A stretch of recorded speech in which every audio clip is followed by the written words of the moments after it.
شریعت کا ایسے کیا لینا دینا میرے بھائی، یہ تو بابوں کی کہانی ہے. ہم اس پہ یہ کہیں گے، پہلے تو وہی عرض کریں گے کہ مرنے سے پہلے اے مسلمان کر لے اس پہ غور. کتابوں کا خدا اور ہے، بابوں کا خدا اور یہ تو ایک لائٹر موڈ میں نے بات کی. سورہ بنی اسرائیل کی آیت نمبر 36 ہے، جو 10 کمانڈمنٹس آئی ہیں ان میں سے 9th کمانڈ ہے، وَلَا تَقْفُ مَا لَيْسَ لَكَ بِهِ عِلْمٌ إِنَّ السَّمْعَ وَالْبَصَرَ وَالْفُؤَادَ كُلُّ أُولَٰئِكَ كَانَ عَنْهُ مسؤولا. انسان کسی چیز کی پیروی اس وقت تک مت کر جب تک کہ تجھے اس کے بارے میں ڈیفینیٹ علم نہ حاصل ہو جائے. بے شک کان، آنکھیں اور عقل، دل یا دماغ، کوئی بھی چیز، اس کے بارے میں تجھ سے پوچھا جائے گا کہ ان 3 انسٹرومنٹس کو استعمال کر کے تم نے حق بات تک پہنچنے کی کوشش کیوں نہیں کی. تو مجھے بتائیے، کیا ریویلڈ نالج میں جو کتاب و سنت کا علم ہے یا ایکوائرڈ نالج میں کہیں یہ بات ملتی ہے، یہ والی کہانی کے روحیں واپس آ جاتی ہیں؟ یہ تو ہندوؤں سے مستعار لیا گیا عقیدہ ہے. ان کے ہاں یہ آتما کا ایک کانسیپٹ ہے کہ جو بری آتما ہے وہ بھٹکتی رہتی ہے اور اچھی آتما جو ہے وہ پیس کے اندر چلی جاتی ہے. وہ تو جناب، وہ تو یہ کہتے ہیں زلزلہ بھی آتا ہے، گائے نے ایک سینگ کے اوپر اٹھایا ہوا ہے کیا نام ہے زمین کو، اور جب تھک جاتی دوسرے پہ. تو یہ ساری توہمات ہیں. کالی بلی راستہ کاٹ دے، نحوست ہے، توہمات ہیں. جوتی پہ جوتی چڑھ جائے، سفر لکھا ہوا ہے، توہمات میں سے ہے. کوا گھر کی منڈیر پہ بولے تو کوئی مہمان آنے کا پیش خیم ہے، یہ سب توہمات ہیں. رات کے وقت جھاڑو نہیں دے سکتے، ناخن نہیں کاٹ سکتے. اتنی تہمت پرستی جو ہے وہ چل رہی ہے ہمارے معاشرے کے اندر. چونکہ ہم لوگ ہندوؤں کے ساتھ رہے، لہذا یہ ساری باتیں وہیں سے آئی ہیں کہ روحیں واپس آ جاتی ہیں گھروں میں. کوئی روح نے ادھر آ کے کیا کرنا ہے؟ وہ تو سورۃ المطففین میں ہے کہ وہ علیین اور سجین کے اندر ہے. نیک روحیں جو ہے علیین میں، بری جو ہے سجین کے اندر ہے. ان کا اب اس دنیا کے ساتھ کیا لینا دینا ہے؟ ہر بندے کی ایک یونیک روح ہے، انڈیپینڈنٹ روح ہے، اس کا دوسرے کی روح کے ساتھ کوئی تعلق نہیں ہے. تو دوسرے کے جسم میں جانے کی بات ہی نہیں ہے، بھٹکنے کی بات ہی نہیں ہے. بیسیکلی شیاطین ہیں جو اب چونکہ شیطان جو جنات کے اندر شیطان موجود ہیں ان کو تو ہم لوگ دیکھ نہیں سکتے، تو وہ مختلف قسم کی شکلیں دھار کے پبلکلی آ جاتے ہیں سامنے، تو لوگ سمجھتے ہیں یہ اسی بندے کی کوئی روح آ گئی ہے واپس. اس طریقے سے نہیں ہوتا، یہ بالکل جھوٹی باتیں، اسلام کا اس سے کوئی تعلق نہیں ہے. باقی جمعراتیں جو بیچتے ہیں وہ روٹی روزی ان کی چلنے دیں آپ. وہ جمعراتوں کی وجہ سے ہی تو یہ عقیدہ انہوں نے گھڑا ہوا ہے. ویسے ان کو بھی آپ جا کے ایک سائڈ پہ کر کے پوچھیں نا کہیں لکھا ہے تو کہیں گے ہے کوئی نہیں ہے، لیکن اصالہ ثواب کے لیے ہمیں جمعرات دے دیا کریں.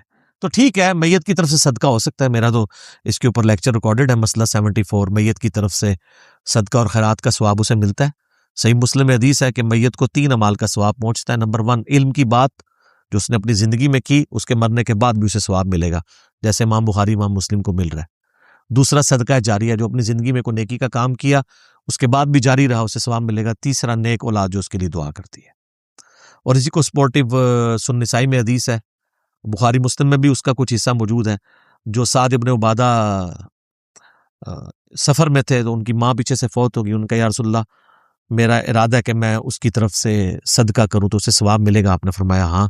تو انہوں نے کنواں کھدوا دیا اور اس کا نام ہی پڑ گیا یہ ام سعد کا کنواں ہے. تو وہ صدقہ اور خیرات کریں، مولویوں کی روٹی روزی لگا کے رکھیں. لیکن باقی ان سے زیادہ حقدار آپ کے غریب رشتہ دار ہیں، غریب ہمسائے ہیں. مولوی تو یقین کریں آلموسٹ روزانہ ہی چھوٹا گوشت کھا رہے ہوتے ہیں، وہاں لوگ بکرے دے کے جاتے ہیں. غریب رشتہ داروں کو کوئی جو ہے ایک چھٹانگ چھوٹا گوشت لے کے دینے کے لیے تیار نہیں ہے.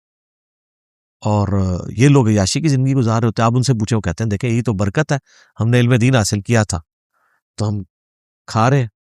یہ لادہ بات ہے کہ قرآن میں آتا ہے کہ اللہ کے نیک بندوں کی نشانی ہے جو اپنے مال میں سے دیے ہوا اللہ کی راہ میں خرچ کرتے ہیں، لوگوں کا دیا ہوا اپنے اوپر خرچ نہیں کرتے. بالکل 180 ڈگری ہے. لیکن قرآن پڑھا ہو تو پھر پتہ ہونا ان کو. بہرحال اس کا جواز موجود ہے، یعنی غریبوں کو چاہے وہ علماء کرام ہوں یا ائمہ مساجد ہوں، آپ کھلا سکتے ہیں. لیکن یہ جو عقیدہ وابستہ کیا ہوا نا، بالکل جھوٹا عقیدہ ہے. قرآن تو بالکل اپنے مقدمے میں واضح ہے. سورہ یاسین کے اندر اللہ تعالیٰ نے واضح طور پہ فرمایا، آپ سورہ یاسین 22ویں پارے سے شروع ہو کے 23ویں میں ختم ہوتی ہے، تو آپ پہلے ہی صفحہ جو ہے نا 23ویں صفحے کا، اس میں اللہ تبارک و تعالیٰ نے فرمایا، آیت نمبر ہے 31، الم یروا کم اہلکنا قبلہم من القرون انہم الیہم لا یرجعون، کیا انہوں نے نہیں دیکھا کہ ہم نے ان سے پہلے کتنی امتیں ہلاک کر دی ہیں، وہ اب کبھی بھی واپس دنیا میں لوٹ کے نہیں آنے والی. وَإِن كُلٌّ لَمَّا جَمِيعٌ لَدَيْنَا مُحْضَرُونَ، اور ان سب کے سب لوگوں کو اللہ تعالیٰ کے حضور جمع کر کے حاضر کیا جائے گا، یعنی قیامت سے پہلے وہ دنیا میں نہیں آ سکتے۔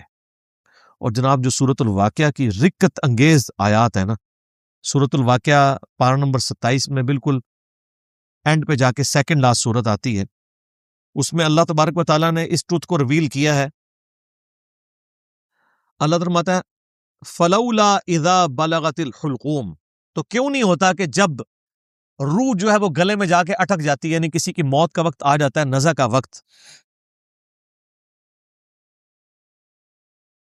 وَأَنْتُمْ حِينَئِذٍ تَنْظُرُونَ، اور تم اس وقت وہاں پہ موجود یہ سب کچھ دیکھ رہے ہوتے ہو کہ ایک بندے کی روح نکل رہی ہے، تو روح واپس کیوں نہیں لا سکتے؟ وہ آگے ذکر آئے گا اس کا، وَنَحْنُ أَقْرَبُ إِلَيْهِ مِنْكُمْ وَلَكِنْ لَا تُبْصِرُونَ، اور ہم مرنے والے کے تم سے بھی زیادہ قریب ہوتے ہیں لیکن تمہیں نظر نہیں آ رہے ہوتے۔ ظاہر ہے اللہ اپنی شان کے لائق، نحن اقرب الیہ من حبل الورید، وہ ہماری رگے جان سے بھی زیادہ قریب ہے۔ فلولا ان کنتم غیر مدینین، تو تم کیوں نہیں جو ہے وہ بدلے دکھ کے دین کے معاملے میں کوئی اسکیپ روٹ کیوں نہیں اختیار کر لیتے؟ کہاں بھاگ کے جا سکتے ہو تم؟ ترجعونہا ان کنتم صادقین، تو لوٹا لو نا اس کی روح اگر تم سچے ہو تو، مرے ہوئے کو واپس لے آؤ۔ تو یہ اللہ تعالیٰ نے بیسیکلی اس کا کانٹیکس یہ چل رہا ہے کہ اللہ تعالیٰ یہ بتا رہا ہے کہ اس کائنات کا کریٹر میں ہوں، زندگی موت کا مالک میں ہوں۔ اگر تم سمجھتے ہو یہ تمہارے اختیار میں ہے تو جو مر رہا ہوتا ہے اس وقت تم بھی کس پرسی کے ساتھ پاس ہی کھڑے ہوتے ہو، تو اس کی روح کیوں نہیں لوٹا لیتے؟ یہ بھی اس کے ثبوت میں ہے کہ جو بندہ مر گیا وہ اب دنیا میں واپس نہیں آئے گا۔ یہ بالکل اجماعی عقیدہ ہے، اس کے خلاف کوئی عقیدہ رکھتا ہے تو وہ کفری ہے۔ البتہ صحیح بخاری اور صحیح مسلم میں اشارتاً موجود ہے روح کا لوٹنا اس حوالے سے کہ وہ قبر کے اندر، جیسا کہ برزخی معاملہ ہمیں نہیں پتا کہ جب مردے کو دفنا کے جاتے ہیں تو وہ جانے والوں کے قدموں کی آہٹ بھی سنتا ہے، تاکہ اس کی حسرت میں اضافہ ہو اگر بدکار ہے، اور نیکوکار ہے تو وہ خوش ہو جائے کہ میں اپنے مال اپنے ساتھ لے کے آیا تھا۔ وہ تو بخاری میں آتا ہے میت اپنی چارپائی پہ کلام کرتی ہے دفنانے سے پہلے، جن و انس کے سوا ساری مخلوقات سنتی ہیں، کیونکہ وہ مکلف ہے نا، شریعت کے مکلف ہے نا، اور اگر یہ سن لیں تو بے ہوش ہو جائے۔ وہ کہتی ہے مجھے کدھر لے کے جا رہے ہو، اور نیک میت کہتی ہے مجھے جلدی جلدی اس طرف لے جاؤ۔ یہ جناب بڑا خطرناک معاملہ ہے۔ اللہم انی اعوذ بک من عذاب جہنم ومن عذاب القبر ومن فتنة المحیا والممات ومن شر فتنة المسیح الدجال۔ بخاری مسلم میں حدیث ہے، نبی الاسلام نے فرمایا، سورہ ابراہیم کی آیت نمبر 27 ہے نا،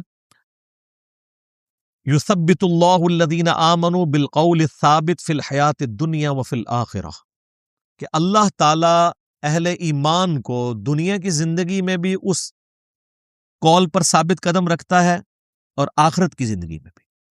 تو نبی علیہ السلام سے پوچھا کہ یہ کون سا قول ہے، تو آپ نے فرمایا لا الہ الا اللہ محمد رسول اللہ، اور آپ فرمایا یہ دنیا اور آخرت میں اس سے مراد یہ ہے کہ جب انسان کو قبر میں رکھا جاتا ہے تو اس سے قبر میں سوال کیے جاتے ہیں، مر ربو کا، تو وہ کہتا ہے کہ میرا رب اللہ ہے، میرا نبی محمد ہے صلی اللہ علیہ وآلہ وسلم۔ اور پھر نبی الاسلام نے یہ آیت پڑھ کے کہا کہ یہ قرآن میں بھی اس بات کا ثبوت ہے کہ اللہ تعالیٰ اسے ثابت قدم رکھتا ہے قبر کے سوالات کے اندر۔ تو قبر کے اندر جو اس سے سوال کیے جاتے ہیں، وہ جو روح کا لوٹنا ہے وہ برزخی ہے، وہ دنیا میں نہیں آ رہی ہوتی، نہ اس کو کوئی کیمرہ لگا کے آبزرو کر سکتا ہے۔ یہ بھی ذرا ذہن میں رکھیے گا، کوئی آبزرو بھی نہیں کر سکتا، فرشتوں کو آبزرو نہیں کر سکتا۔ کیمرے یا یہ فزیکل ورلڈ کی چیزیں فزیکل انسٹرومنٹ سے آبزرو ہو سکتی ہیں، جو عالم برزخ کی چیزیں وہ آبزرو نہیں ہو سکتی ہیں۔ پھر بخاری مسلم میں حدیث ہے، نبی الاسلام نے فرمایا کہ قبر میں میرے بارے میں بھی پوچھا جاتا ہے، ما کنت تقول فی ھذا الرجل، اس مرد کے بارے میں تو کیا کہا کرتا تھا؟ وہ کہتا نہیں حضور دکھائے جاتے ہیں نا قبر میں، نہ، ابو داؤد میں الفاظ ہے الذی بعث فیکم، ہم اس مرد کی بات کر رہے ہیں جو تم میں مبعوث ہوا تھا۔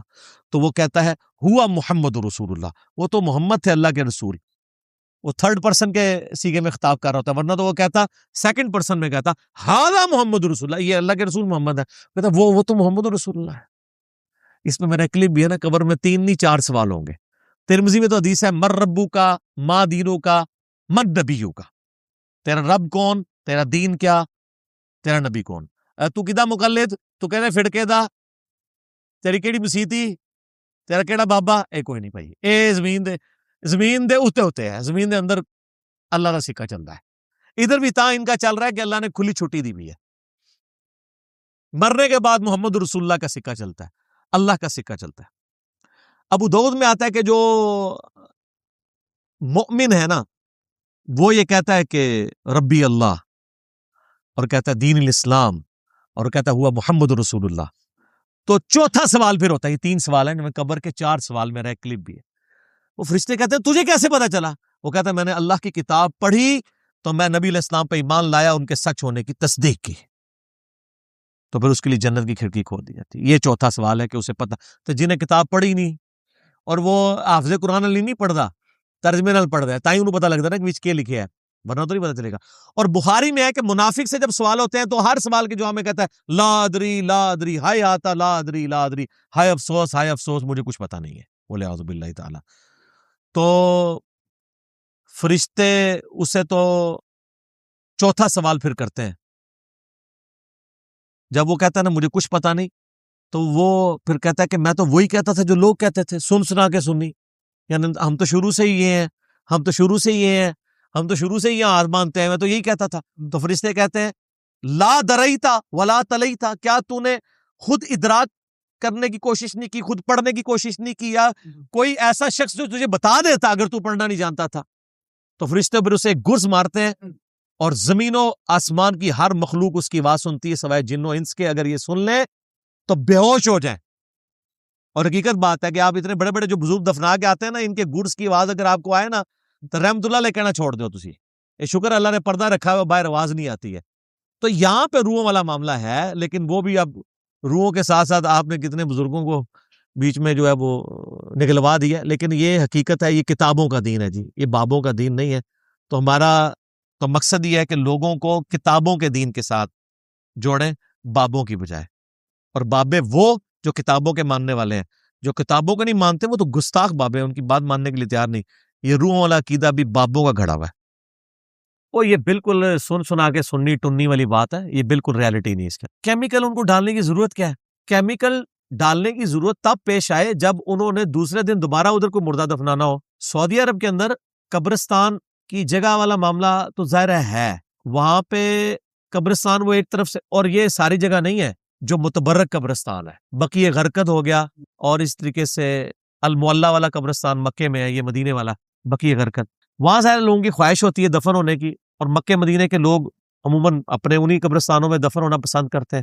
تو بقیہ غرقد قبرستان ظاہر ہے اتنا بڑا تو ہے نہیں ہے، وہ ایک طرف سے مردے دفنانا شروع کرتے ہیں، پھر سال کے بعد اینڈ تک پہنچتے ہیں، تو پھر وہ واپس آ جاتے ہیں ادھر. تو وہ تو تب ہو جب ادھر انہوں نے روزانہ نیا مردہ دفنانا ہو، تو پھر تو کیمیکلی ڈیزالو کرنا پڑے.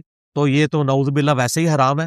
سنن ابی داؤد میں حدیث ہے جس نے مردے کی ہڈی توڑی گویا اس نے زندے کی ہڈی توڑی. یہ گناہ کا کام ہے، ہڈی بھی نہیں توڑ سکتے.